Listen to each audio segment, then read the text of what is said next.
Here's a little something extra for coming to a bicycle near you. I got a chance this week to interview Doyle, a fellow Irishman and the director of the upcoming Showrunners, The Art of Making a TV Show. I hope you guys enjoy it, because I certainly did. So I'm here talking to Doyle, the director of Showrunners, The Art of Making a TV Show, an upcoming film to be released, correct me if I'm wrong, in Ireland on the 17th of October and in the US on the 31st. Alright, perfect. So the first thing I have to do is just congratulate you on the achievement, getting such a fairy tale list of creators and showrunners to talk to for this documentary. Cheers, thank you very much. It was almost like you looked at the most popular TV shows that people really like to know about and to talk about, and then just all of those people happen to be really nice and want to talk to you. It wasn't quite as straightforward as that. When I went over originally, which is like 4 years ago this month actually, I kind of drew up a wish list of about 10 people that I really, really wanted to talk to. In the finished film, we actually got 8 of those, which is not a bad batting average at all, but it's like, to actually do that took a huge amount of time and effort to try and get as many people as we did. One of the very first people I met when I came over was Jane Espenson, who did the film. And she had lunch with me one day, and I kind of talked to the idea of what I wanted to try and do and stuff. And she said to me, "Look, this is brilliant, but it's never going to happen for the following reasons." And she started listing out a whole lot of reasons. And in absolute fairness to her, all of the challenges that she listed, we ended up hitting along the way. But there is, I don't know, some element of kind of sheer bloody-minded earnestness or something, or, your own belief in an idea that just kind of said, "No, I'm not going to try and keep going as much as we can." We stuck with it. It took us about 4 months then to get the first person on camera after that, but it's really all we did. I'm really glad that Jane Espenson was wrong. I'm really glad that's the way that worked out. Can I ask? Right in some ways, but yeah. Maybe she hadn't counted on the Irish. Can I ask actually, and maybe this was a benefit or a disadvantage, I'm not sure, what kind of perception is there of the Irish in the film industry abroad in America? It's an ever-changing one at the moment. Actually, there's a many new waves of Irish directors that are doing quite well over here at the moment. Gary Shore is about to unleash his Dracula Untold of the world, and Kieran Foyd in Citadel is currently directing Insidious Chapter 2. There's obviously John Moore has been there before with Gilman and Max Payne and his Barry Biggins and whatever. And there's an even newer, younger wave of guys like Stevie Russell who are coming up who just signed deals with studios in the States as well. So it's very much an expanding empire at the moment. I think people are interested. I think they're on the lookout for people. Obviously, like people like Lenny Abramson, is becoming a very, very big name. Super talented director who's in a position now where to make sure where he can choose a little bit the kind of projects that he wants to do. So yeah, I think there definitely is an interest. People are on the lookout, and not just the directors, but writers and actors and everything else. There's a healthy dose of Irish film in LA for sure. That's excellent. So maybe even a very good timing for this particular film to come out. Yeah, the slight thing about this is I don't know if people identify with me as being Irish just because of the content, but we're playing it as hard as possible to make sure that, people know that this is a film forward project that originated in Ireland. Certainly the fact that I was Irish was hugely helpful in terms of making it, in terms of some of the help and support that we got, as hard hands with balance says to me, how can I say no to people who survived the potato famine at the club? It definitely had its advantage. To be honest, I quite enjoy it that it's a film. Yes, it's made by Irish people, funded by Irish people, and in that sense, it definitely is an Irish film. But I like that it is just about what it's about, without having to lean on that as a crutch in any way. Yeah, well, I think that things are changing very much in that regard. Generally, in terms of Irish filmmaking, I think that the film board as well are recognizing that stories, and things that they do need to be able to get on a plane, so to speak, and perform more perhaps internationally, and not perhaps be so inward looking or insular looking. mean, it was a gamble to a certain extent for them with us. We kind of had to go over and prove ourselves a little bit before they kind of fully attacked us. Prove that we could get people on camera, that we could get them saying something interesting, and that like the access was possible, which thankfully we were able to do. And I'm very, very grateful to them for the support, because like it just wouldn't have happened without them in the first place. As a first-time director, it is quite a gamble, and it's quite a big subject matter to try and tackle. So like I said, I'm very grateful to them.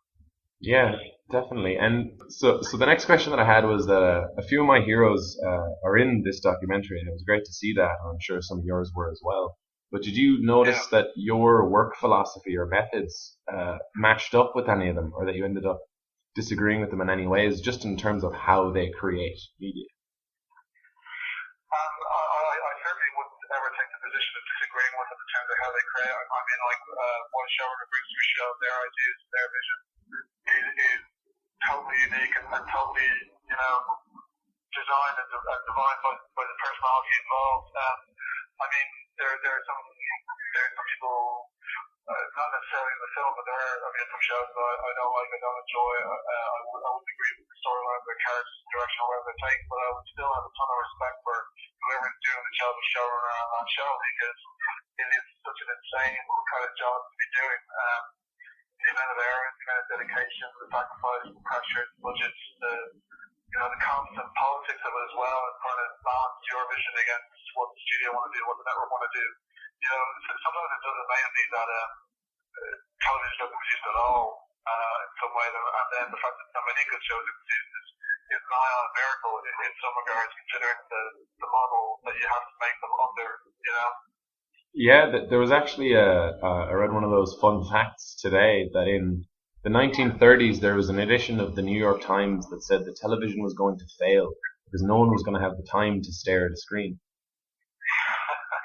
Which is like... I think there are a lot of doomsayers telling the death knell of television right now as well. Like, that we're everybody's moving on to mobile devices, everybody's moving on to, we're moving away from broadcasting to narrowcasting, and everything's going to be niche. We're literally going to end up in a world where everybody has their own personal TV station, which just broadcasts to them whatever they want to be watching. I hope that doesn't really end up being the case, because for me, like, part of the thing is the communal experience, the shared experience, being able to watch a show and talk about it with other people. The networks are fighting very hard against us at the moment with trying to do a lot of the live tweeting thing with shows where they have the writers and the actors or some of the people or the showrunners involved actively talking to the audience while they're actually watching the show. And that is certainly having a big impact in the numbers on a certain number of TV shows, particularly in certain younger demos. The ABC Family Show, for example, Pretty Little Liars, has bumped its audience from about 1.8 to 5.6 million people, primarily because of Twitter, and bought itself a 2-year season renewal very recently, which is quite a unique thing in television. They're not given out very often. So things are ever changing like that. The universe of broadcasting, as we've understood up to this point, is certainly completely changing. But the networks aren't going to go down without the fight. Oh yeah, you can believe that. That is very interesting to see how things are going to change. And while it was a fairly extensive period of time that you were filming, one of the interesting things is being you actually got to watch a show get made and then see if it would continue when it comes to House of Lies. Did you see how things changed in some ways over the course of filming? For example, like the first time I met her, the first kind of conversation I had with her, we were kind of talking about NBC, and NBC at that point in time was in an awful lot of trouble. And there was a lot of conjecture about was it going to be the first of the big four networks to actually completely crumble and go away. In the most recent season that we've just gone through, NBC finished number one across most of the demos. So they've done a remarkable turnaround on that network over just the kind of 3.5-year period, 4-year period that we're talking about in terms of making the film. So that's why I think it is becoming ever more difficult to actually predict where things are going to land, because 4 years ago a lot of people were saying to me, look, in 5 years' time there won't be any networks. Well, obviously that's not going to be the case, and CBS, NCIS, which is on CBS, is still the most watched television show in America. There's nearly 20 million people a week watching that show. So, they're not going away in the kind of time frame that was predicted before, and I'm not sure if they will ever entirely go away, whether the monetization model around them is really what's going to change. But yeah, it is a very, very difficult thing to predict. All of the guys that I asked came up with slightly different answers about that. Yeah, that is interesting. Another great thing to talk to showrunners about. Can I ask, were there any edits or any cuts that were made in the finished version of the film that were kind of heartbreaking, or stories that you wish you could have kept? Yeah, some of them. You sound so sad. We had 100 hours of footage to get down to it, like a 90-minute movie, and that's a very painful process. I mean, I think the first cut ran for about 3 hours. And there's a couple of people who watched that with me who still wish that was the cut that was actually going out into the world. But 3 hours, just like, it's commercially impossible. So, for me, the really, really difficult part was we got it down to about 1 minute 50, and we had to get from there to 90. And that last 20 minutes of stuff that we had to cut away, it included removing people entirely from the film that I really, really didn't want to lose.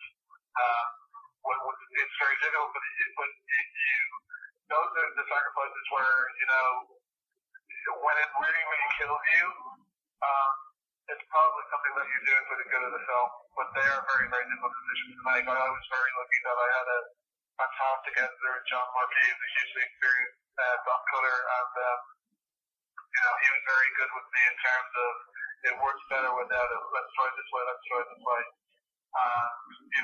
Over time, you do get to a point where things flow better without missing. But when I watch the film now, there are certainly things that I do miss. But it's not like that footage won't get seen at some point in time. It'll be on DVD. It'll be somewhere. It'll be on the website. We'll find a way for people to see it.